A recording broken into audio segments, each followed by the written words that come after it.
मंत्री जी, ये ट्रेन जल्दी रोको, पटरी टूटी हुई है, सब मारे जाएंगे, किसी की जान नहीं बचेगी, जल्दी रोको इसे।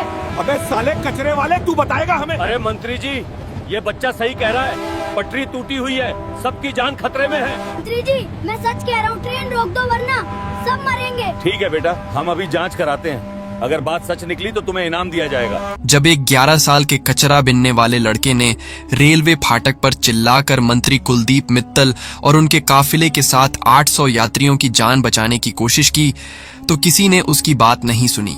लेकिन जब सच्चाई सामने आई तो पूरा देश हैरान रह गया। यह लड़का कौन था और उसे कैसे पता चला कि पटरी में जानलेवा खराबी है? सुबह के 5:30 बजे थे।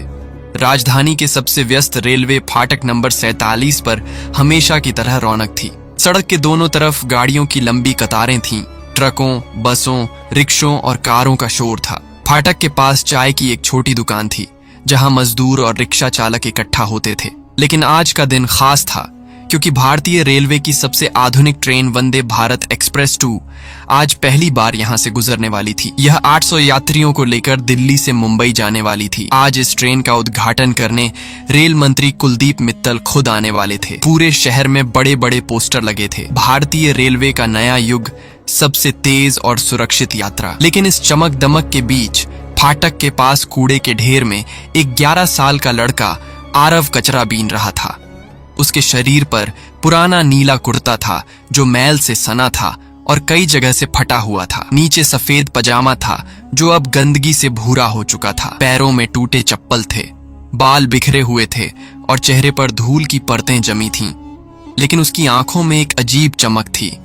वह सिर्फ कचरा नहीं बीन रहा था बल्कि पटरियों को बड़े ध्यान से देख रहा था। हर ट्रेन के गुजरने पर वह अपना काम रोककर उसकी आवाज सुनता था। आरव के पास एक खास हुनर था। वह ट्रेनों की आवाज और पटरियों को देखकर बता सकता था कि कोई खराबी है या नहीं। ये काबिलियत उसे अपने पिता से मिली थी जिन्हें वह भूल चुका था। 8 साल पहले जब वह सिर्फ 3 साल का था तब वह अपने पिता के साथ इसी फाटक के पास खो गया था। उसके पिता विनय कुमार शर्मा भारतीय रेलवे के विभागीय रेल प्रबंधक थे। वह पूरे मंडल के रेल सुरक्षा और पटरी रखरखाव के मुख्य अधिकारी थे। उनके अधीन सैकड़ों स्टेशन मास्टर और हजारों कर्मचारी काम करते थे। उस दिन विनय कुमार शर्मा छोटे आरव को पटरी दिखाने लाए थे।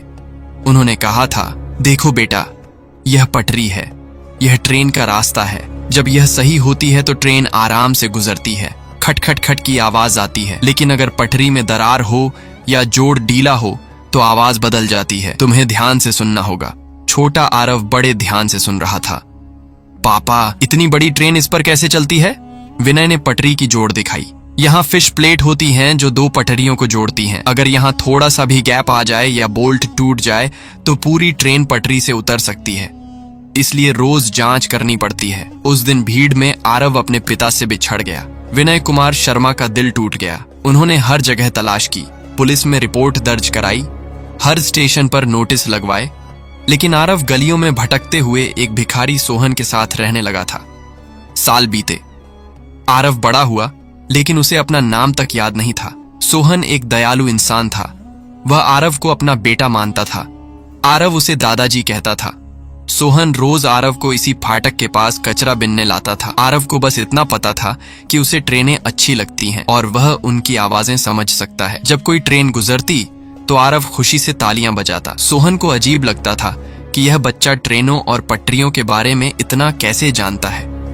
कभी कभी आरव कहता, दादाजी, उस ट्रेन के पहिए ठीक नहीं लग रहे, आवाज अलग है, या दादाजी, उस पटरी का जोड़ ढीला दिख रहा है। और अक्सर वह सही होता। आज सुबह आरव फाटक के पास कचरा बीन रहा था जब उसकी नजर चमचमाती नई वंदे भारत एक्सप्रेस 2 पर पड़ी। ट्रेन खूबसूरत दिख रही थी। 16 डिब्बे जिनमें 800 लोग बैठ सकते थे। यह ट्रेन 180 किलोमीटर प्रति घंटे की रफ्तार से चलने वाली थी। लेकिन आरव की तेज नजर पटरी पर गई। जिस पटरी पर यह ट्रेन चलने वाली थी उसके फाटक से 500 मीटर आगे फिश प्लेट के जोड़ में उसे कुछ अजीब दिखा। सुबह की धूप में उसने देखा कि वहां दरार थी। जोड़ के 2 बोल्ट ढीले दिख रहे थे। ये छोटी खराबी लग रही थी, लेकिन आरव जानता था कि तेज रफ्तार पर यह बड़ी दुर्घटना बन सकती है। आरव तुरंत भागकर फाटक के गेटमैन के पास गया। वहां राजीव खड़ा था। अंकल अंकल, आरव ने उसका हाथ पकड़ा। वो पटरी, आगे वाली पटरी में खराबी है, फिश प्लेट टूटी है,